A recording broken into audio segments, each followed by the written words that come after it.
नमस्कार सर्वांचं खूप खूप मनापासून स्वागत आहे। तर आज मी तुमच्यासाठी घेऊन आलेले आहे एक छान असा व्हिडिओ। अगदी सोप्या पद्धतीने यात मी माहिती सांगितलेली आहे। तर आजच्या व्हिडिओमध्ये मी तुम्हाला हुक आणि आय कशा प्रकारे आपल्याला करायचे आहेत ते अगदी सोप्या पद्धतीने सांगितलेलं आहे। हे बघा, अशा प्रकारे आपले हुक हे व्यवस्थित येतात। तर त्यासाठी मी इथे आपल्याला आय साठी मार्किंग कसं करायचं आहे, हुक साठी मार्किंग कसं करायचं आहे, कशा प्रकारे आपल्याला ते लावायचे आहेत त्यासाठी छोट्या छोट्या टिप्स देखील मी यात सांगितलेल्या आहेत। तर चला जास्त वेळ वाया न घालवता आजच्या व्हिडिओला सुरुवात करूया। आणि जर तुम्ही नवीन असाल तर चॅनलला सबस्क्राइब करायला विसरू नका। चला व्हिडिओला सुरुवात करूया। इथे बघा, आपल्याला सगळ्यात आधी मी आय तुम्हाला करून दाखवणार आहे। तर आय करण्यासाठी मी मार्किंग करून घेणार आहे। त्याची एक सोपी पद्धत आहे ही। सगळ्यात आधी मी इथे वरच्या साइडला एक मार्किंग करून घेणार आहे।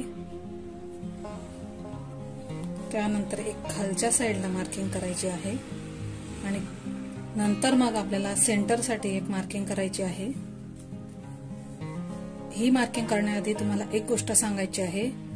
समजा जर तुमच्या ही ब्लाउजची ही आय पट्टी आणि हुक पट्टी ही मोठी असेल म्हणजे लांब असेल, ती केव्हा लांब असते, जर तुमचा पुढचा गळा छोटा असेल तर ती लांब असते, किंवा छोटा जरी गळा असेल किंवा मोठा जरी गळा असेल तरी देखील तुम्ही कशा प्रकारे इथे मार्किंग करायचं आहे ते मी तुम्हाला सांगणार आहे।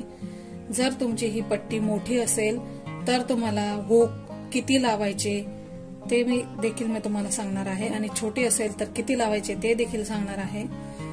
तर इथे बघा, ही पट्टी छोटी आहे म्हणजे एवढी मोठी नाही, त्यामुळे मी इथे 5 हुक लावणार आहे।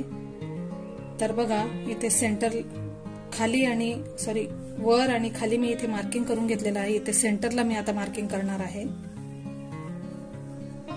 अशा प्रकारे ही पट्टी फोल्ड करायची आहे आणि इथे एक मार्किंग आपण करायची आहे।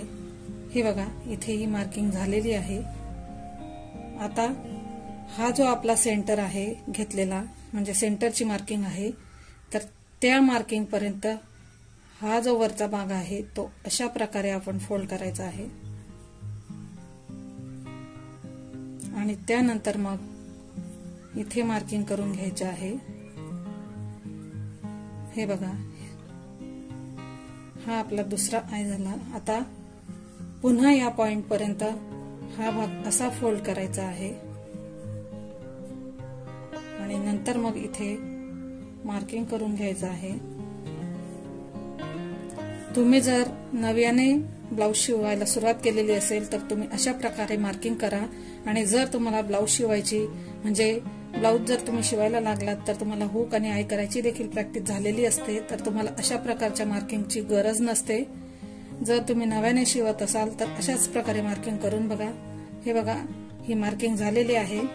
ही पट्टी छोटी असल्यामुळे मी इथे 5 हुक साठी मार्किंग केलेलं आहे, आय साठी मार्किंग केलेलं आहे। जर का ही पट्टी तुमची मोठी असेल तर तुम्हाला 6 हुक हे तिथे बसवायला लागतात। तर त्या वेळेला देखील तुम्ही अशाच प्रकारे मार्किंग करून, म्हणजे अशा प्रकारे आधी फोल्ड करून घ्यायचं असतं आणि त्यानंतर मग पुन्हा इथे मार्किंग करायची असते। तर आता इथे मार्किंग करून झालेली आहे। मी तुम्हाला हुक साठी नंतर दाखवणार आहे। आता सगळ्यात आधी आय करून दाखवणार आहे। आय करण्यासाठी सगळ्यात आधी आपल्याला सुईमध्ये दोरा घालून घ्यायचा आहे। तर अशा प्रकारे मी डबल फोल्ड दोरा घेतलेला आहे, तो पुन्हा एकदा असा फोल्ड होणार आहे, म्हणजे 4 पदरी हा आपला दोरा होणार आहे।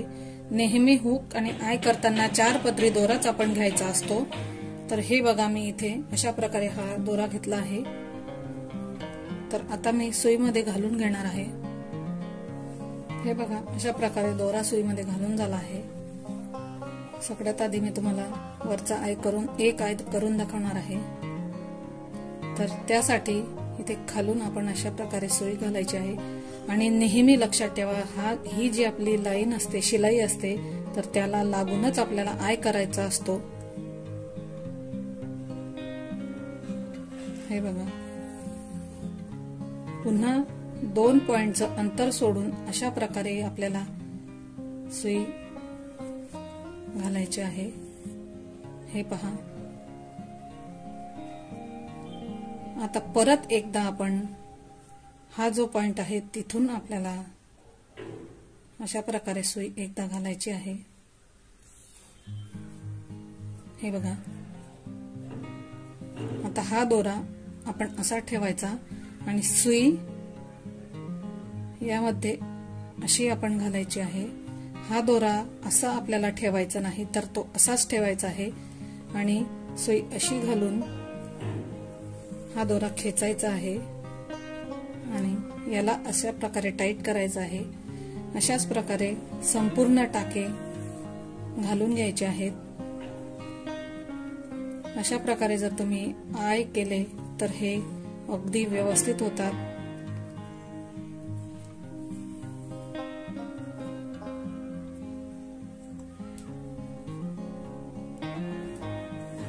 एक आय मी तुम्हाला इथे करून दाखवणार आहे। हे बघा, आता शेवटी आपल्याला काय करायचं आहे तर हा पॉइंट पासून सुई आपल्याला खाली घ्यायची आहे आणि अशा प्रकारे ती खेचून घ्यायची आहे। आता आपल्याला काय करायचं आहे, हा दोरा आपण असा ठेवून सुई आपल्याला या खालच्या दोऱ्यांमध्ये घालून अशी काढायची आहे आणि हे बघा, म्हणजे अशा प्रकारे एक गाठ तयार होईल, तिला अशी खेचून घ्यायची आहे। म्हणजे आपला हा आय केलेला आहे तर तो आय आपला व्यवस्थित होईल। बघा तुम्ही, छान असा जायला आहे। तर आता एक आय झाल्यानंतर आपल्याला इथे दोरा कट करायचा नसतो, कंटिन्यू आपण अशाच प्रकारे आय करायचे आहेत। तर हे बघा, हा दोरा मी कट केलेला नाही, इथे मी दुसरा आय करायला घेतलेला आहे। हे बघा,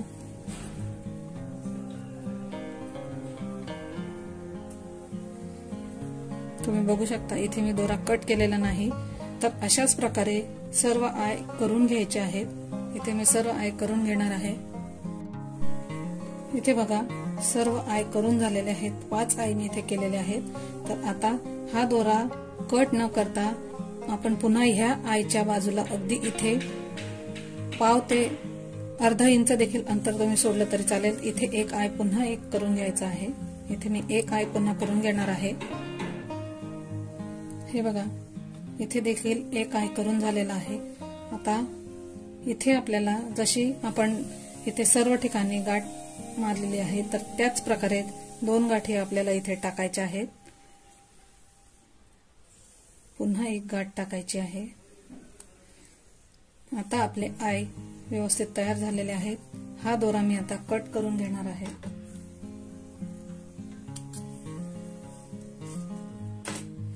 हे बघा, आता आय झाल्यानंतर हुक साठी आपल्याला मार्किंग करून घ्यायचं आहे। तर बघा, हुक साठी आपल्याला ही आय पट्टी अशा प्रकारे आपण ठेवायची आहे आणि ही जी आपल्याला हुक ज्या पट्टीवर करायचे आहेत तर ती अशा प्रकारे ठेवायची आहे। म्हणजे हे आय त्याच्या बाजूला ही पट्टी ठेवायची आहे। हे बघा, आणि त्यानंतर ह्या आय समोर इथे आपल्याला मार्किंग करायचं आहे। म्हणजे प्रत्येक आय समोर अशी मार्किंग करून घ्यायची आहे। व्यवस्थित अगदी खाली वर अंतर न होता परफेक्ट अंतरावर ही आपले हुक आणि आय होतात। हे बघा, आता वरच्या बाजूने मार्किंग झालेली आहे, तीच मार्किंग आपण इथे खालच्या बाजूने अशा प्रकारे करून घ्यायची आहे।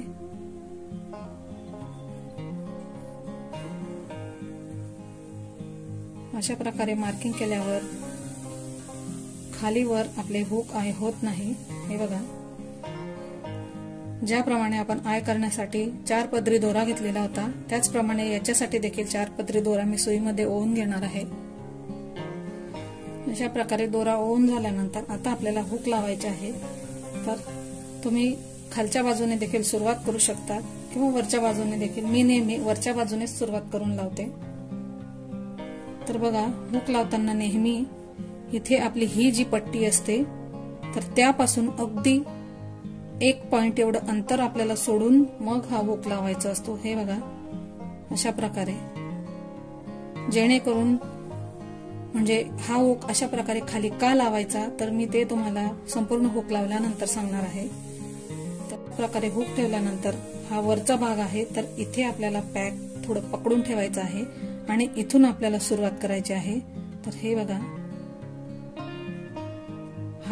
ही सुई आपण यामध्ये घालताना नेहमी लक्षात ठेवा, आपला हा जो खालचा भाग आहे तर ह्या भागाला दोरा आपला दिसायला नको, म्हणजे ही जी आपली खालची आपण पट्टी लावलेली असते तर त्या पट्टीलाच आपल्याला हा धागा गुंफायचा आहे. तर हे बघा, अशा प्रकारे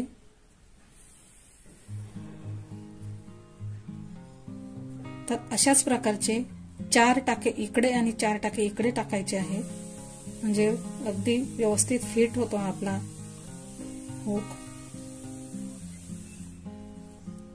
हे बघा,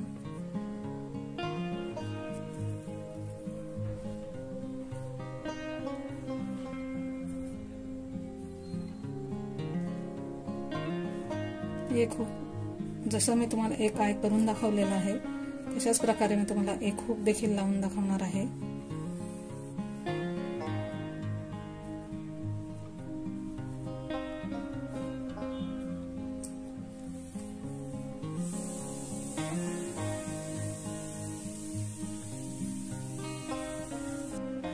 हे बघा, इकडे 4 टाके झालेले आहेत. आता इकडे 4 टाके टाकून घ्यायचे आहेत.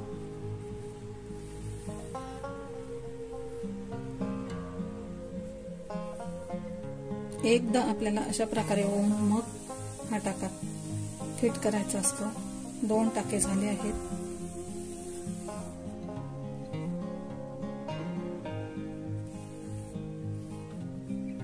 हे बघा, इकडे देखील 4 टाके झालेले आहेत. आता आपल्याला वरच्या बाजूने फिट करायचा आहे. तर हा जो हुक आहे तर त्याच्या खालच्या बाजूने आपल्याला काय करायचं आहे, अशा प्रकारे एक टाका आपल्याला असा टाकायचा असतो. त्यानंतर सुईमध्ये जो भाग दोऱ्याचा आहे तर तो भाग अशा प्रकारे पकडून, हा हुक आहे तर हुकच्या आपल्याला असा खालून तो घालायचा आहे आणि घातल्यानंतर सुईच्या बाजूने असा काढायचा आहे आणि त्यानंतर मग तो एकदा आपल्याला खेचून घ्यायचा आहे.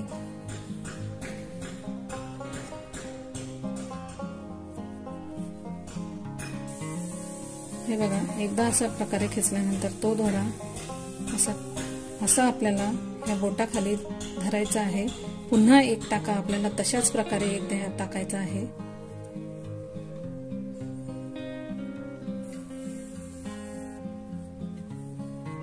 हे बघा, नंतर आता हा धागा आपल्याला असा वरून खालून नाही घ्यायचा, असा वरून असा घ्यायचा आहे आणि इथे एक टाका अशा प्रकारे द्यायचा आहे.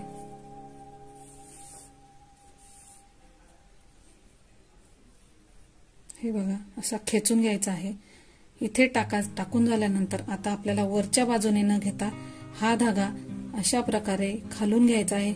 तुम्ही बघू शकतात मी कसा तो धागा खालून घेतला आहे आणि इथे जो धागा तुम्हाला दिसतोय तर त्या धाग्याच्या खालून ही सुई आपल्याला घालून अशा प्रकारे टाका एक फिट करून घ्यायचा आहे. हे बघा, हुक आपला व्यवस्थित लागलेला आहे. तुम्ही बघू शकतात, अगदी हलत देखील नाही तो. तर आता हुक लावल्यानंतर हा धागा आपल्याला कट करायचा नाही, तर कंटिन्यू आपल्याला पुढचे हुक लावायचे आहेत. पुन्हा दुसरा हुक अशाच प्रकारे ठेवून 4 टाके दोन्ही बाजूने लावून घ्यायचे आहेत. हे बघा, अशा प्रकारे धागा दिसेल. अशाच प्रकारे मी संपूर्ण हुक लावून घेणार आहे. हे बघा, 5ही हुक माझे लावून झाले आहे. कशा प्रकारे मी हा दोरा कट केलेला नाही. अशा प्रकारे जर तुम्ही दोरा कट केला नाही तर हुक आपले अगदी व्यवस्थित असतात, म्हणजे हे इथून असे हलतही नाही आणि निघतही नाही. शेवटचा हुक लावताना आपण इकडच्या बाजूला जेव्हा टाका टाकतो तर इथे एक टाका न टाकता 2 ते 3 टाके आपल्याला अशा प्रकारे टाकून घ्यायचे आहेत, म्हणजे जेणेकरून आपला हुक निघणार नाही. हे बघा, आणि त्यानंतर मग हा दोरा कट करून घ्यायचा आहे.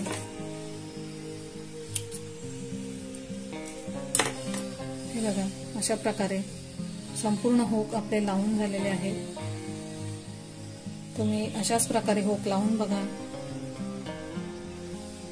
तर इथे मी थोडं अंतर का सोडलं आहे तर ज्या वेळेला आपण अशा प्रकारे हुक लावतो तर अगदी व्यवस्थित ह्या दोन्हीही शिलाया आपल्या एकाच ठिकाणी येतात, म्हणजे ब्लाउज घातल्यावर ज्या वेळेला आपण हुक लावतो तर इथे अंतर गॅप पडत नाही।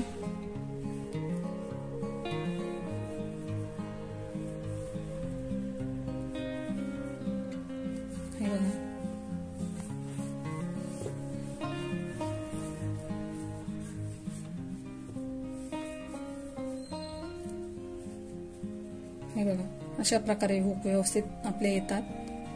तुम्ही अशाच प्रकारे लावून बघा आणि अशाच प्रकारे मार्किंग करून मग लावल्यावर तुम्ही बघा इथे आपला गॅप पडणार नाही।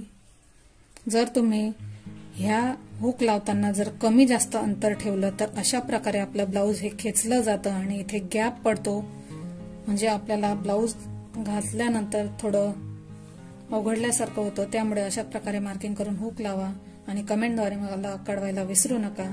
आणि जर माझ्या चॅनलवर नवीन असाल तर प्लीज चॅनलला लाईक आणि सबस्क्राईब करायला विसरू नका आणि जास्तीत जास्त व्हिडिओ शेअर करा। तर चला पुन्हा भेटू अशाच प्रकारच्या एका नवीन व्हिडिओसह। तोपर्यंत पूर्ण व्हिडिओ पाहिल्याबद्दल धन्यवाद।